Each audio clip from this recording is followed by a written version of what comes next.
Hello, and welcome to my channel. I hope that everybody is doing well and having a great evening. So I wanted to jump on today to share with you all the progress I've made thus far in my goals for 2019. As you may recall, I am participating in a collaboration that's being hosted by Cool Cakes and Crafts with Amalia, along with several other participants, in which we are sharing all of our crafty goals with you guys.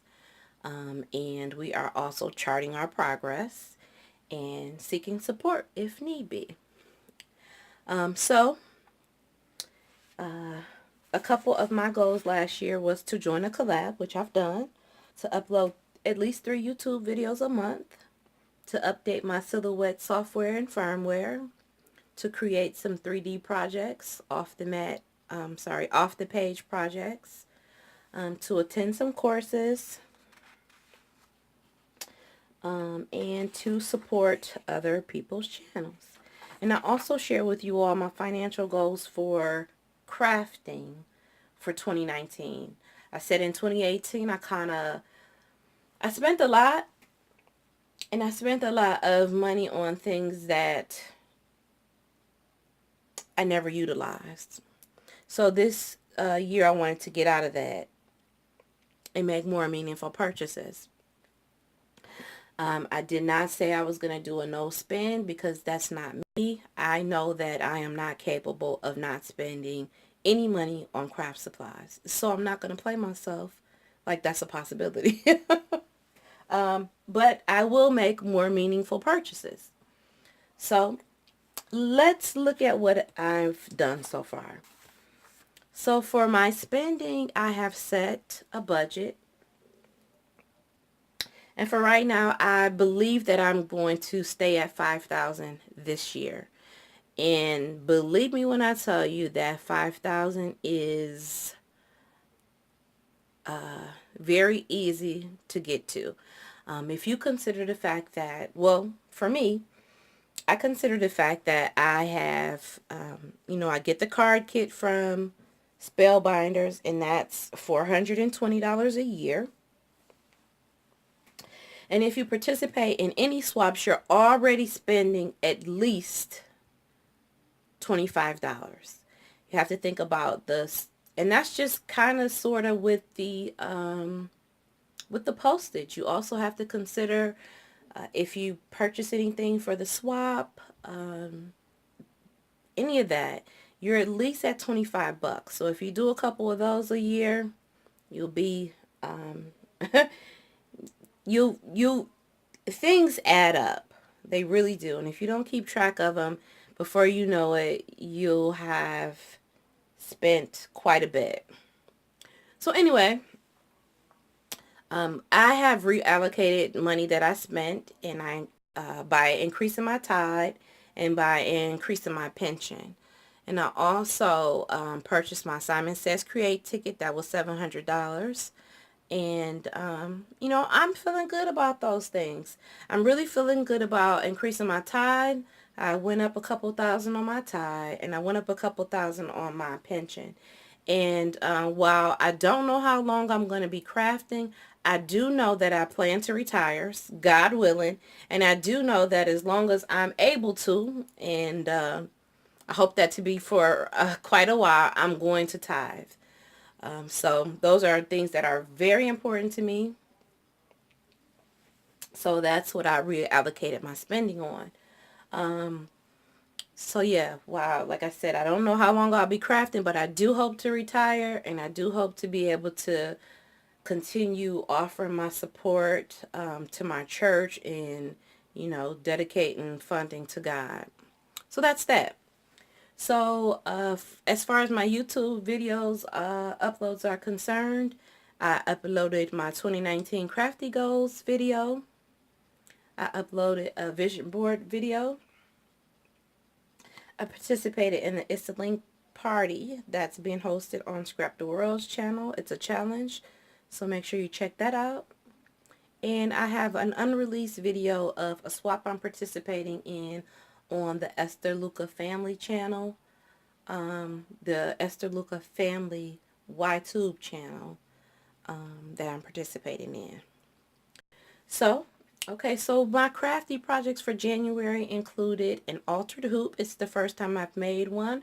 I will upload the video and you guys tell me what you think about it. I want to wait till my swap partner receives her swap first. We both have had some challenging weather this couple weeks, and our postal services, both of ours, were down. So we haven't gotten our swaps out to each other just yet.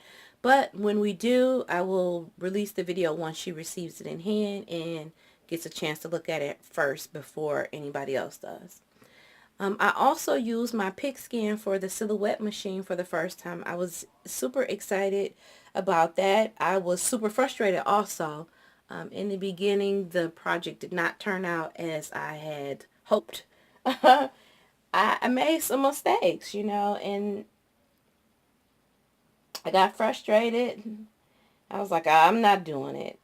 But I stuck with it, and I think as time progressed a little bit and I changed my images around, I think it got a lot better. So I will upload a picture in which I used the mat the first time where I made some errors, and then the second time where I think I had more favorable results. So I'll upload that as well. And so I participated in Yoli Beans 200, well, I am participating in Yoli Beans 210 questions to ask yourself. I put out this old, I guess notebook, you can say, I had created, and I was going to give this to a young lady at church, but I ended up giving her another one. But I had been using this for, it's, you know, a little tattered. But I had been using this just to jot down little ideas and things like that. So I decided to repurpose this and use this for my Yoli Beans challenge, 210 questions to ask yourself. So I did that. I printed the questions out and, you know, wrote out my responses. So I'm going to answer one of the questions on my channel like she did on her channel. So the first question she asked is, who do you get along best with? And I would like to share that I get along best with my grandma. I was raised partially by my grandparents. My mom was sick for a lot of my life, and she worked a lot. So my grandparents stayed around the corner, both sets, and so I spent a lot of time with both of them. So I never had, like, not had an abundance of love. But my maternal grandparents were very instrumental in making sure that I learned some valuable lessons. My paternal grandparents were too, but I like to say that my grandmother was more influential than anybody else. When I was younger, I wanted a Walkman. It was a Sony cassette, yellow neon headphone set. And I wanted it so bad, and I, you know, begged my grandma for it for my birthday, and she was like, I already have your birthday gift. And she gave me, I was 13, and she gave me a, set me down at the table and gave me a gift. And the gift was a blue folder, and it had a bank name on it, and it said it was a portfolio. And I was so ungrateful. Like, how dare you give me a folder? Like, what does this mean to me? Like, what is this? And so I really had my heart set on getting the Walkman. And she just said, you know, this is going to be more valuable to you than the Walkman is. And she said, you have your own money, and if you want the Walkman that bad, you buy it yourself. So anyway, years later, I think when I was 18 or 19, well, I was 18, I got a dividend check. I didn't know what a dividend check was. I didn't know where it came from. But it was probably a couple thousand, maybe about 2,000 or so. Um, and so I went to my grandparents and I asked them, like, hey, I got this check, do you know what it's from? And so my grandmother thought it was a good time to teach me some, financial lessons. So we went to the bank. And when we went to the bank, I learned that the portfolio she had given me some years earlier was actually squares and shares in Apple. So that was my first lesson on being able to trade stock. It was the first time I learned that I had stock, and it was the first time that I learned the value of stock. So going forward, she would, I started having like real jobs. And so she taught me, like, whatever you get, you save half of it. And I've always done that. Whatever I earned, I've always saved half of my earnings. So I've never gone without, thank God. But it's always been a challenge. Nobody wants to save. We just want our stuff now, but we don't plan for rainy days. And believe me, it's gonna rain. We're gonna have some tough days. So she taught me, you live off of 30% of your income, you tithe 10%, you give yourself 10%, and you save half of what you make, and then you have a discretionary fund. I've lived by that since I was 16 years old, and I am pleased to say that I'm doing quite well for myself. So that's my story that I have to share. And so I wanted to also share with you guys, how are you meeting your goals and your challenges? How are you meeting your goals, and are you having any challenges? So how am I meeting my goals? For one, I'm not the type of crafter that likes to craft with what everyone else is crafting with. So I am easily discouraged by going to Tuesday morning now, because everybody is utilizing the same papers, the same dyes, the same stamps. So I haven't gone to Tuesday morning. And when I did go to Tuesday morning, I went and I spent a couple dollars. These are my purchases so far this month. I spent about $16.17 at Tuesday morning. And this was not a purchase for myself, actually. It was a purchase for someone else. So, and then I went to Hobby Lobby, where they had their big sale here recently, and I spent $13.78. And I didn't get any of the things that everybody else hauled. The things that I got were things that I needed for an upcoming project, and I felt good about that. For one, earlier in the year, I did an inventory of the things that I have in my craft room, and I had actually laid hands on all the items that I had. I categorized all my dies, all my punches, on my paper, and I got rid of a lot of stuff.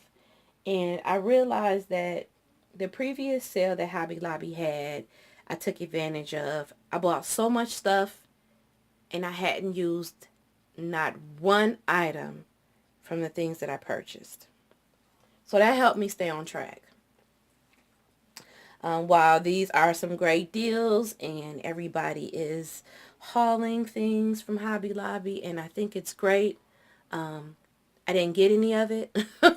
And another reason why I didn't get any of it this go around on sale is because when they first put the dies out and some of the crafty supplies out, if there were things that I wanted when they went to 40% off, I got them all at that time.